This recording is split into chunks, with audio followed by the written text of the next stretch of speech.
Hi, I'm Weston. I love talking about the Astros, and boy, it feels a whole lot longer than 3 days since I've been here doing this. Yeah, 3 day hiatus because we had the games Wednesday and Thursday that were suspended due to the hurricane. We protested last night's game, and now we have a doubleheader. So, funnily enough, and I heard this statistic during the broadcast, and it's crazy to me.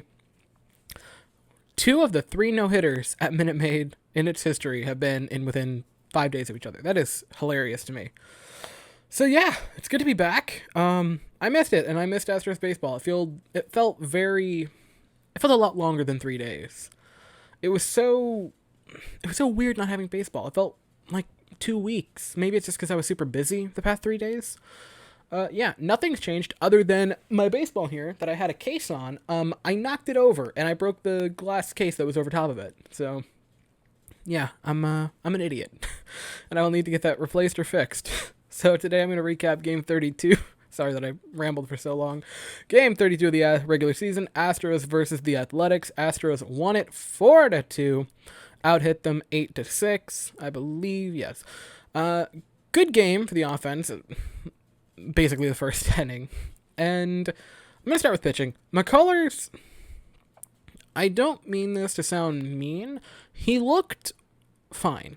I wasn't super impressed with what I saw from Lance McCullers. He didn't look incredible. Like, he didn't totally dazzle me, which sounds kind of weird since he got 6 strikeouts and only allowed 2 runs. But he didn't. I wasn't awestruck. I wasn't like, oh man, this is a great game by him. It's a good bounce back game because he blew up in San Diego, so I'm happy about that. But it wasn't like, I don't want to say I expected more since he'd been on such a prolonged rest of almost a week, but I wasn't dazzled by anything. I think he looked fine. He kind of got bailed out. It should have been 3 runs today, and I don't mean that. I mean that in the saddest possible way. But he kind of got bailed out by an incredible play by Carlos Correa and an incredible catching job by Martin Maldonado, and I will talk about that in a second. But he looked fine. He gave up 2 runs, gave up 6 hits in 6 innings of work, gave up a walk. He looked fine, and there was nothing egregious either way. I'm not saying he had a bad day. He certainly didn't have a bad day. 6 innings and 2 runs is not bad. That's pretty good. He was fine. I don't really have a lot to say about his day other than it was fine. Ryan Presley came in. He got the save today. 5th save on the year. Presley, he looks like he's rebounded. He looked good. Pop out, strikeout, ground out. He looked good. And I'm happy because we really need Presley to be good in that bullpen again. So Presley looked pretty good. The offense was essentially the first inning. Tucker hit a 3-run home run with a Brantley walk that put him on first. Then Healy doubled him over to third. I'm going to say it.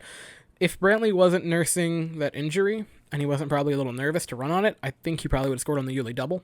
But it didn't matter because then Tucker just hit a monster home run. Tucker, the past 2-3 weeks, I think it's been the past 2 or 3 weeks, basically since the Colorado walk-off, Tucker has been incredible. And he has morphed into that player that every year at the trade deadline, Astro fans have said, why aren't we moving this kid?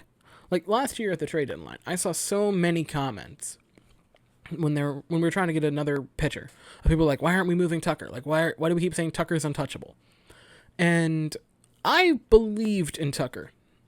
But at the same time, I was watching us continue to say that and be like, I think he could be good, but we kind of need a pitcher.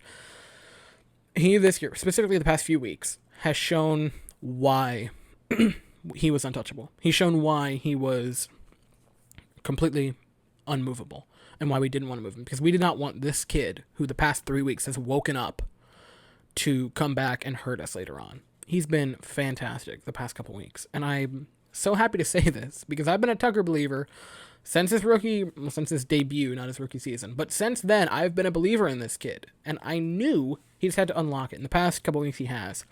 He's boosted his slugging percentage, he's boosted his on base, he's boosted his batting average. All of his numbers are kind of untrue because if you look at those first almost month of the season, it's okay. He wasn't great, he wasn't terrible. But the past 2 weeks, he has lit up the major leagues, and it is fantastic. I could gush about Tucker lighting it up the past couple weeks for a long while. The other run was scored on a Reddick home run. I did want to mention this because I love mentioning our weird hits.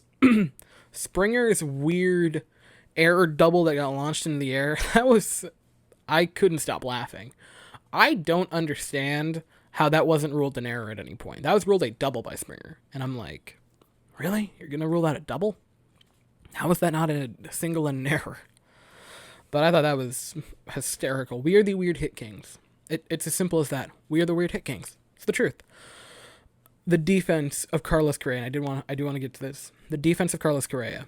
He helped turn 2 double plays, and that throw to get the runner at home. I know I'm going to get hate for this. I'm not sure that he was out. I think he might have been safe. I think it's kind of 50-50. But whatever the call was on the field was 100% going to stand because it was too close to definitively overrule one way or the other. But Correa could win a Gold Glove. He has been incredible defensively. He's made diving stops. He's made great throws. He's turning double plays left and right. Carlos Correa is having the best defensive year of his career, and I think he has a real good shot at winning Gold Glove this year. And the other Gold Glover who I think is on the Astros was the one who received that throw. Martin Maldonado has been incredible this year. And I know people are going to gush about Correa's incredible throw, and it was great. I don't want what I say to denigrate what Correa did in any way. That was fantastic. But Martin Maldonado, he didn't reach out for it. He didn't make any brash decision. He didn't get up. He knew it was going to get there. He was patient. He was poised, and he waited for the ball to get there and then grab him. A lot of catchers are sticking their gloves out and not getting that play made. A lot of them are getting ahead of themselves, not trusting in themselves or the throw, and they're going out there to stop that catch. Martin Maldonado knew. He was quiet. He just sat there. He was patient, and he waited, and he got the out. There are a lot of catchers that are not that patient, and they're not Martin Maldonado. He's incredible. And he's been great behind the plate. He's been great framing this year. He's thrown, I believe, 5 runners out. I think it might be 4. I think it might be 5. I can't quite remember if it's 4 or 5. He's been incredible this year. He stopped so many pass balls.